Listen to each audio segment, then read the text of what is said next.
Cadena transportadora de electrones. La cadena de transporte de electrones es una serie de transportadores de electrones que se encuentran en la membrana interna mitocondrial que median reacciones bioquímicas para producir ATP, que es el compuesto energético que utilizan los seres vivos.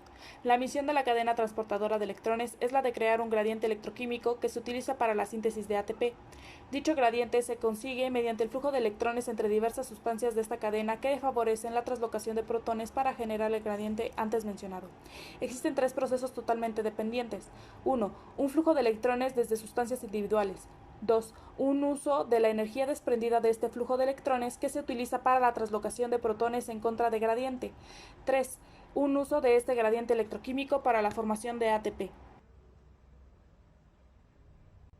El complejo 1 o NAD deshidrogenasa capta dos electrones del NAD reducido y los transfiere a un transportador liposoluble denominado ubiquinona. El producto reducido, que se conoce con el nombre de ubiquinol, puede difundir libremente por la membrana. Al mismo tiempo, el complejo 1 transloca cuatro protones a través de la membrana, produciendo un gradiente de protones. Este flujo sucede específicamente de la siguiente forma. El NAD reducido es oxidado, reduciendo al flavimononucleótido en un único paso que implica dos electrones. El siguiente transportador de electrones es un centro de proteína hierro-azufre que solo puede aceptar un electrón y transferirlo a la ubiquinona, generando una forma reducida denominada semiquinona. Esta semiquinona vuelve a ser reducida con otro electrón que quedaba generando el ubiquinol.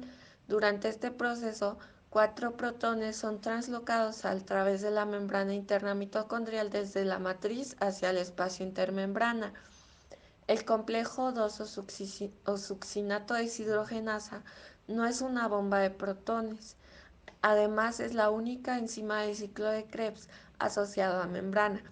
Es que el ubiquinol entrega sus electrones al complejo 3, el movimiento de los electrones por el complejo 3 bombea más protones a través de la membrana y luego los electrones se transfieren a otro acarreador móvil llamado citocromo C. El citocromo C transporta los electrones hacia el complejo 4, donde se bombea el último lote de iones a través de la membrana. El complejo 4 transfiere los electrones a oxígeno molecular, que se parte en dos átomos y acepta protones de la matriz para así formar agua.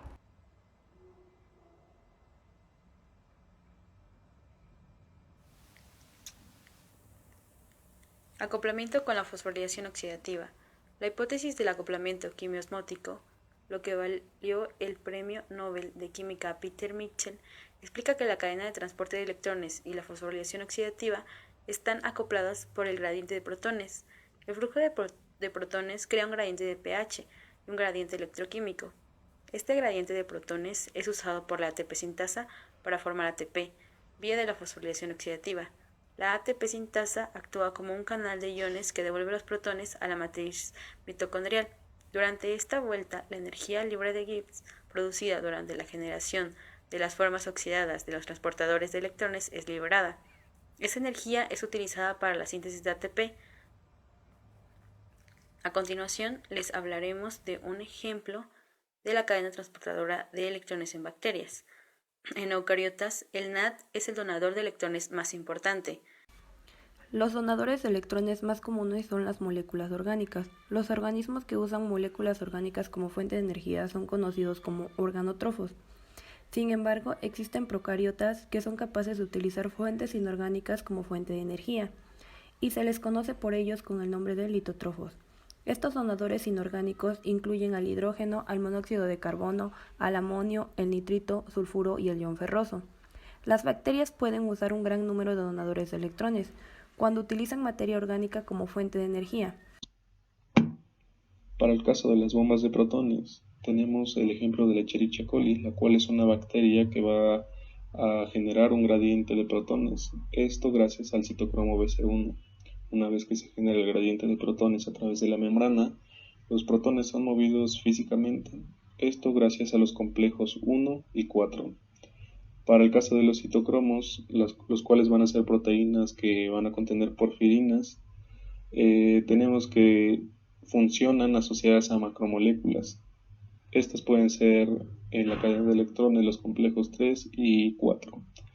Hay citocromos móviles, como es el citocromo C, el cual tenemos muy presente en nuestra cadena de electrones. Para el caso de las oxidasas y reductasas, las vamos a tener muy en claro de acuerdo al crecimiento en ambientes aeróbicos o anaeróbicos de la bacteria. Cuando el crecimiento se da en ambientes aeróbicos, el aceptor final de electrones se reduce generalmente a agua, pero para que esto ocurra se necesita de una enzima, la cual es la oxidasa.